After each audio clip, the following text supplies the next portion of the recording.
We will do past indefinite and rest of the tenses. Past indefinite में form of the verb क्या है? या तो second form, देखो सेकंड टेंस है, प्रेजेंट इंडेफिनिट फर्स्ट टेंस है तो first form, past indefinite second tense है तो सेकंड फॉर्म, या इंटरोगेटिव या नेगेटिव में, नेगेटिव तो डिड नॉट हो जाएगा, डिड के साथ फिर फर्स्ट फॉर्म। क्यों? क्योंकि did is the second form of do.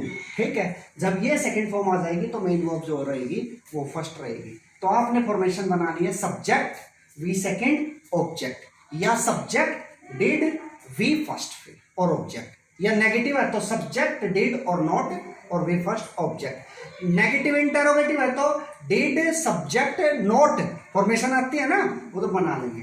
तो क्या है? सेकंड फॉर्म या डिड के साथ फर्स्ट फॉर्म। फर्स्ट पॉइंट बनता है बेटा, ये जरूर आता है, ये तीन वर्ड चेक कर लीजिए बस, यस्टरडे लास्ट अगो, बस आपने ध्यान देना है वी सेकंड या डिड के साथ फर्स्ट फॉर्म, बस ये तीन वर्ड याद रखना, yesterday last ago past indefinite, कुछ नहीं ध्यान देना आपने। Yesterday last ago V second, या इंटरोगेटिव है नेगेटिव है तो डिड नॉट के साथ फर्स्ट फॉर्म, या डिड के साथ फर्स्ट फॉर्म, या डिड सब्जेक्ट से पहले आएगी फर्स्ट फॉर्म।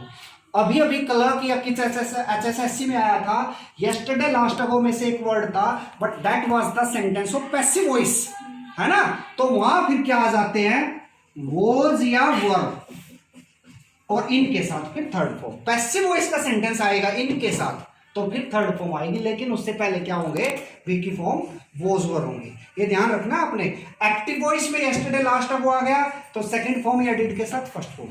पैसिव वॉइस है, पैसिव वॉइस कब पता चलेगा? वॉज वर जब आएंगे। वॉज वर कंटिन्यूअसली नहीं बनाते, पैसिव में बनाते हैं वी की फॉर्म।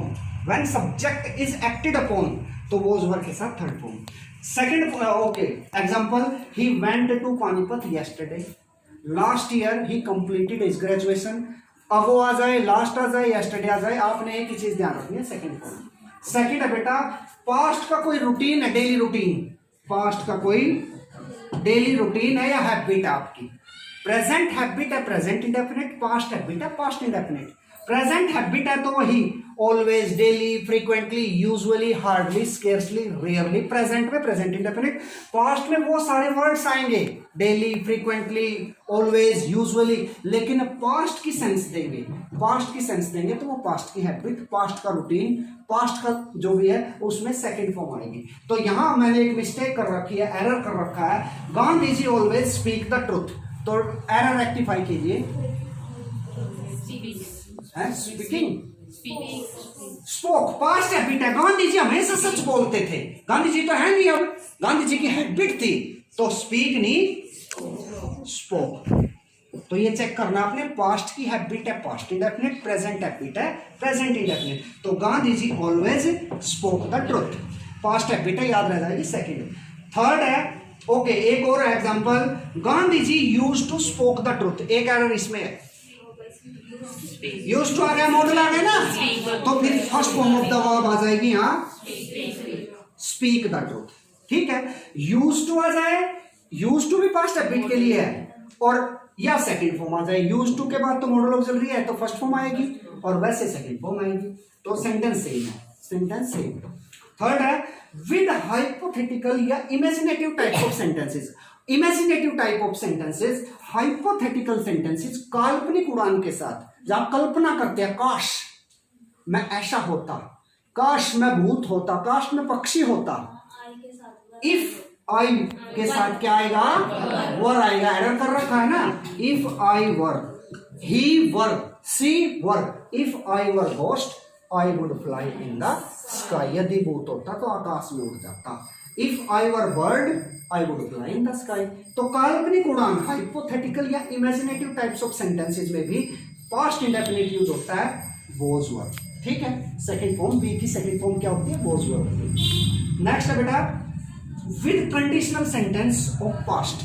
पास्ट में प्रेजेंट का कंडीशनल सेंटेंस है प्रेजेंट इंडेफिनिट, पास्ट का कंडीशनल सेंटेंस है पास्ट इंडेफिनिट, और फ्यूचर परफेक्ट का, पास्ट परफेक्ट का है तो पास्ट परफेक्ट, उधर फ्यूचर में past. For example if you came to me, यदि तुम मेरे पास आते, आई would help you.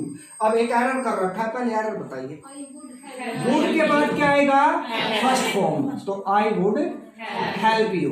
If you came to me, तो इफ के बाद तो पास्ट इंडेफिनिट, और जो next part of the sentence है उसमें आएगा फ्यूचर में पास्ट, यानी विल की सेकंड फॉर्म वुड, और फिर मॉडल ऑक्सिलरी के बाद आपको पता है फर्स्ट फॉर्म आता है। यदि ये ऐसे होता if you come to me, तो क्या बनता?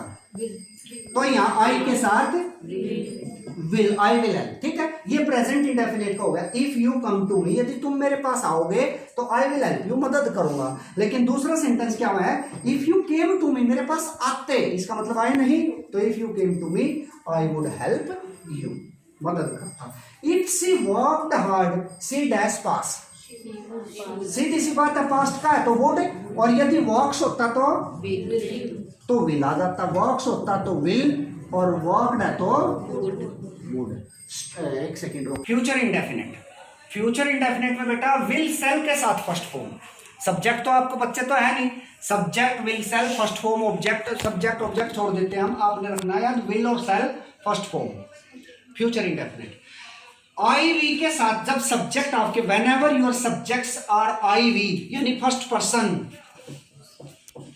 then you will have to use shall in normal future sentences, common future sentences, not special one। तो आई वी के साथ यानी फर्स्ट पर्सन के साथ shall, और बाकी सभी means second person and third person, इनके साथ you he she it Mohan Sohan Sita Gita Ram, इन सब के साथ नॉर्मल फ्यूचर सेंटेंसेस में विल आएगा। आई वी के साथ सेल, बाकी सभी के साथ विल, ये याद रखना है आपने। आई वी के साथ नॉर्मल सेंटेंस में, कॉमन फ्यूचर सेंटेंस में, not special one. I we shall, बाकी सभी का मतलब है second person third person, there are three persons, first person second person और थर्ड पर्सन। तो I we means first person के साथ सेल, बाकी सभी रेस्ट मीन्स सेकंड और थर्ड के साथ विल, ठीक है। फ्यूचर कहाँ यूज होगा? दो वर्ड मिलेंगे आपको, बस इनका ध्यान रखना, टुमारो और नेक्स्ट। टुमारो और नेक्स्ट कहीं नजर आ जाए तो समझ लेना 80% आपका फ्यूचर इंडेफिनिट है। फिर सब्जेक्ट चेक करके आपने सेल विल के साथ फर्स्ट फॉर्म लगा देनी है। अब बेटा कहां आई वी के साथ विल हो जाता है, कहां यू ही सी के साथ सेल हो जाता है? स्पेशल सेंटेंसेस में, where there is determination, form, fate, resolution, threat, इन सारी चीजों में आई वी के साथ विल हो जाता है और फिर बाकी सभी के साथ सेल हो जाता है। वो लर्न करने हैं क्या क्या है वो सेंटेंस में, आपका डिटर्मिनेशन है, आपकी रिजोल्यूशन है, आपका फॉर्म, फेथ है, आप किसी को थ्रेट दे रहे हो, धमकी दे रहे हो, तो फिर रिवर्स हो जाता है। रिवर्स होने का मतलब फिर आई वी सब्जेक्ट के साथ विल आता है और यू ही से इट के साथ सेल आता है। ये ध्यान देना, आपने समझना, ये special sentences, special future sentences में रिवर्स हो जाते हैं। ये नॉर्मल सेंटेंसेज में आई वी के साथ सेल, बाकी सभी के साथ विल, लेकिन स्पेशल और सर्टेन कंडीशंस में आपकी विल कहीं इन्वॉल्व है तो फिर आप आई वी के साथ विल यूज करेंगे, बाकी सभी के साथ सेल यूज करेंगे सर्टेन सेंटेंसेज में, निश्चित सेंटेंसेज में। तो यूजेस देख लेते हैं, आपने चेक करनी है दो चीजें, टुमारो और नेक्स्ट। फ्यूचर इंडेफिनिट क्या है? इन सर्टेन सिचुएशंस, कुछ निश्चित सिचुएशंस है, कुछ सर्टेन सिचुएशन है, जैसे द स्कूल है। देखो बेटा द स्कूल निश्चित सिचुएशन है, थर्ड पर्सन है ना द स्कूल, तो यहां विल क्या यूज हुआ है? यहाँ रोंग यूज हुआ है, तो यहां क्या आना चाहिए? सेल। नोटिस निकालते हैं ना जब अंकल की छुट्टी होती है, तो the school shall remain closed tomorrow, और आपको बताया है यस्टरडे, लास्ट, अगो, टुमारो, इनके से पहले कोई प्रपोजिशन यूज नहीं होती, तो ऑन टुमारो नहीं होगा, टुमारो के साथ टुमारो ही। डे होगा मंडे ट्यूसडे, उसके साथ ऑन यूज होगा, लेकिन टुमारो, यस्टरडे, लास्ट, अगो, इनके ये एडवर्ब्स है ना, इनके साथ कुछ यूज नहीं होगा। तो आप क्या समझे? In certain situations future indefinite tense is used, but with first person will be used and with the second and third person shall will be used। Clear हो गया ना? सर्टेन सिचुएशन है, निश्चित है भाई, कल स्कूल बंद होना ही होना है, यानी कल की छुट्टी है। To express speaker's view, speaker का व्यू एक्सप्रेस होगा तो सीधी सी बात है, अपने विचार कोई रखेंगे तो उसकी विल इन्वॉल्व है उसमें, है ना? Speakers view. तो आई डोंट थिंक, मैं नहीं सोचता, this government will complete it's term. देखो ये इट्स और ये इट इज है, और ये इट्स मीन्स इसकी, ये ध्यान रखना चाहिए आपको। तो आई डोंट थिंक आपके व्यूज इन्वॉल्व है, यदि स्पीकर के व्यू इन्वॉल्व होने का मतलब है आपकी विल इन्वॉल्व है इसमें, आपकी विल इन्वॉल्व है। और जब आपकी विल इन्वॉल्व हो जाएगी तो वो नॉर्मल सेंटेंस नहीं रहेगा, it will become special sentence. Special sentence में क्या होता है, आई वी के साथ विल और बाकी सभी के साथ सेल, ये ध्यान देना। तो यहाँ क्या है, आई के साथ तो यहाँ विल तो गलत है, सेल आना चाहिए। स्पेशल सेंटेंस है ये, स्पेशल सेंटेंस में आई वी के साथ क्या आएगा, विल ही आएगा। तो क्या बना, आई don't think this government will complete it's term. और बेटा दिस गवर्नमेंट थर्ड पर्सन से बोला, ये ठीक है, ठीक है, सॉरी ठीक है, ये ठीक है। I don't think speaker's view, yes ठीक है, ठीक है, बाद में डिस्कस करेंगे। To offer to do something, किसी को कुछ करने के लिए कहना, कुछ करने के लिए कहने की में भी फ्यूचर इंडेफिनिट है। I shall help you to arrange these books for you.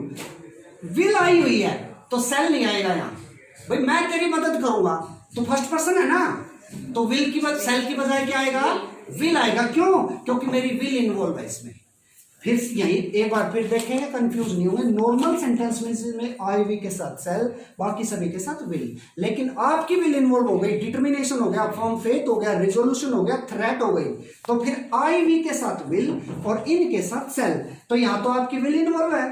To offer something, to do something, भाई किसी को कुछ करने के लिए कहने का मतलब आप चाहते हो ना करना, तो आप करना चाहते हो, तो भाई आई विल हेल्प यू, क्योंकि आई वी के साथ विल आए, आई वी के साथ विल आएगा स्पेशल सेंटेंस में। I will help you to arrange this books for you, मैं तेरी मदद करूंगा ये किताबें अरेंज करने में, तो यहाँ विल आएगा फ्यूचर इंडेफिनिट। नेक्स्ट है to promise to do something, किसी से वादा करने के लिए, वायदा करने के लिए भी प्रोमिस कर रहे हो, फिर भी विल इन्वॉल्व है। तो thank you for the books, I will return them in the evening, आपने जो किताबें दी है ना उसके लिए धन्यवाद, शाम को लौटा दूंगा। विल इन्वॉल्व आपकी, तो आई के साथ विल। और जब भी आपकी विल इन्वॉल्व है, आप कोई प्रॉमिस कर रहे हैं, आप कोई कुछ करने का ऑफर कर रहे हैं, या आप स्पीकर्स का व्यू इन्वॉल्व है, तो वो फ्यूचर इंडेफिनिट यूज होगा वहां पे। और लास्ट है to ask someone to do something, किसी से कुछ कराने के लिए, कहने के लिए। अब तो आप ऑफर कर रहे थे, मैं कुछ कर रहा हूं, यहां किसी से आपने कराना है, जैसे वो कराना है, तो to ask someone to do something, किसी से कुछ कराने के लिए। तो will you please speak a bit louder, अब इसमें तो आपकी विल इन्वॉल्व है नहीं, दूसरे से करा रहे हैं, तो फिर यू के साथ यहां तो विल ही आएगा, है ना। जब दूसरे से कुछ वर्क करा रहे हैं तो विल, ठीक है, दूसरे का मतलब सेकंड पर्सन या थर्ड पर्सन, तो सेकंड थर्ड के साथ विल, और फर्स्ट के साथ सेल। आपकी विल इन्वॉल्व है तो आपके साथ आई वी के साथ विल, लेकिन दूसरे से वर्क करा रहे हैं तो दूसरे के साथ तो विल ही आता है ना, तो विल ही। तो एक बार फिर समझेंगे, सर्टेन सिचुएशंस में आई वी के साथ सेल। फिर फ्यूचर इंडेफिनिट टुमारो और नेक्स्ट आएंगे फ्यूचर में। फिर स्पीकर एक्सप्रेस में, स्पीकर के व्यूज जहां एक्सप्रेस कर रहे हो आप, वहां भी विल।